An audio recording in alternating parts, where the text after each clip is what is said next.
Today, 2nd of March, the war is still not over, but it seems that Putin's war is going much worse than anyone expected. Russia's president planned an invasion that will be finished in just a bunch of days, probably a weekend. But 7 days later, Russia still didn't achieve any of the major military objectives and suffer a death toll of thousands. It is true that the war is not over, but it is also true that no one, but maybe the Ukrainians, expected that the second most powerful army in the world would be stopped for more than a week. In this video, I will analyze what caused this major Russian misfortune. Overconfidence. Putin's staff had a clear overconfidence in his army and the others' reactions. Putin annexed Crimea in 2014 without any real Ukrainian defense, and he also boosted the conflict in Donbass for 8 long years. Ukraine could do nothing against the annexation of Crimea and couldn't stop the regional civil war. These 2 points led to the conclusion that the Ukrainian army was corrupt, demoralized, and inefficient. But apparently, the truth was another.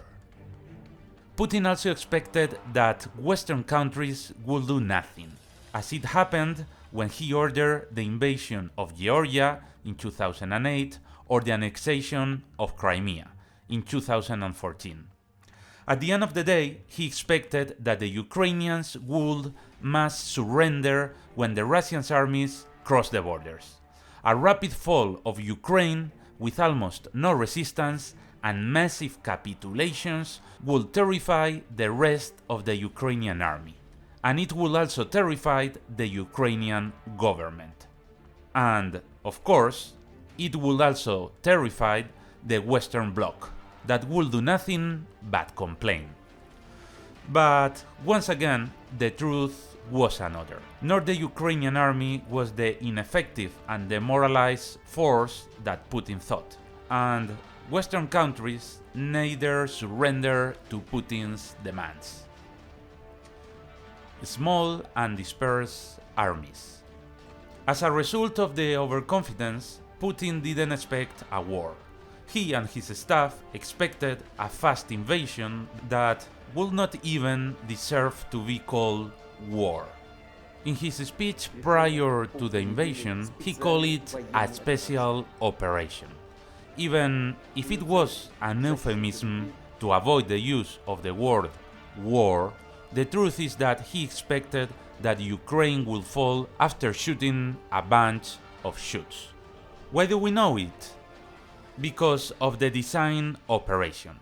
The Russian army designed a rapid invasion of Ukraine, started by armored columns that would be supported by jet fighters and ballistic missiles. It was kind of a blitzkrieg attack, but awfully designed. Why? Well, because the blitzkrieg consists on the rapid break of the enemy front with a first echelon, the advance behind the enemy lines, and the arrival of a second, third, or even fourth echelon that will defend the supply lines and encircle and destroy the resistance points.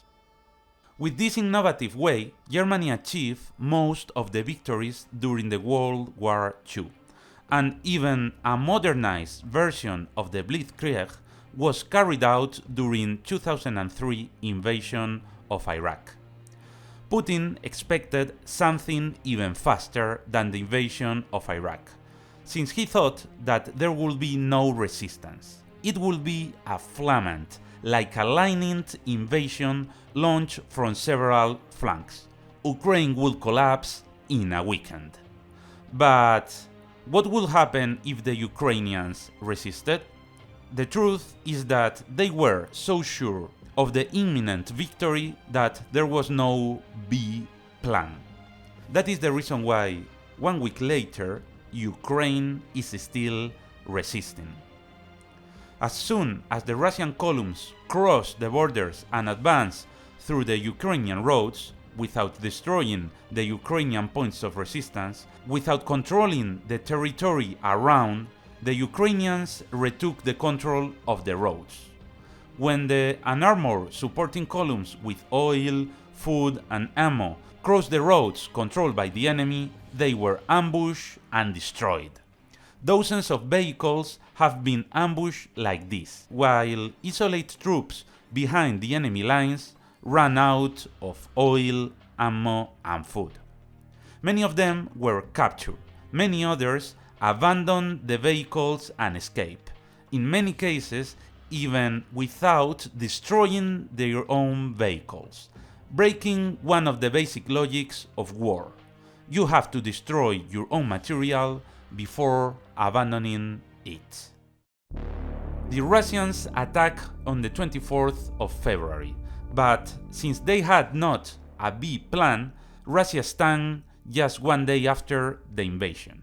Only minor advances were achieved during the 25th and 26th of February. Another clue that indicates us there was no B plan was that Kremlin said that on the 26th they had halted the assault since they expected a negotiation with Ukraine. The truth is that no public offerings of negotiations were done that day, and Ukraine denies that invitation to talks existed. Ukrainian resistance was strong. The small and dispersed armies had failed. It is clear even studying the number of ballistic missiles. As Ukrainians publish, the number of missiles launches decreased day after day. They ran out of them in almost 5 days. Putin didn't expect that it would last as much as 5 days. Putin was forced to change his strategy.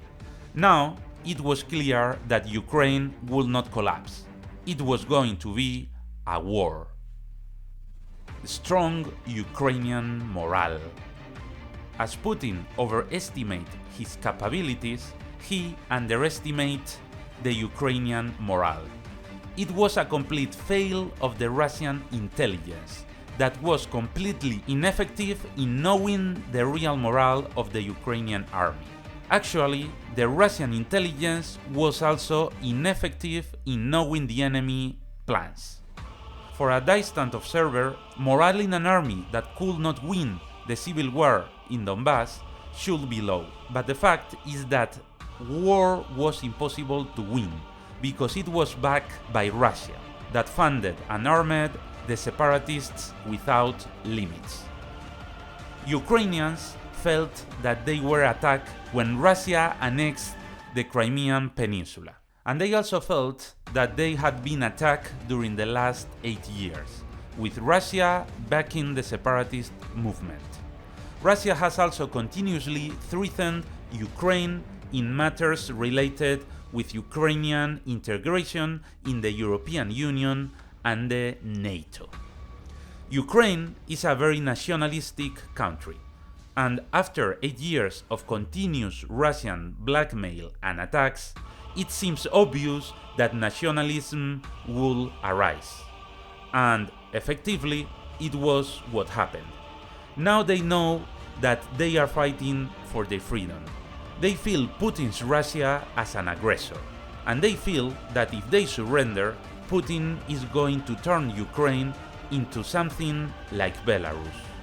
Ukrainian morale is sky high.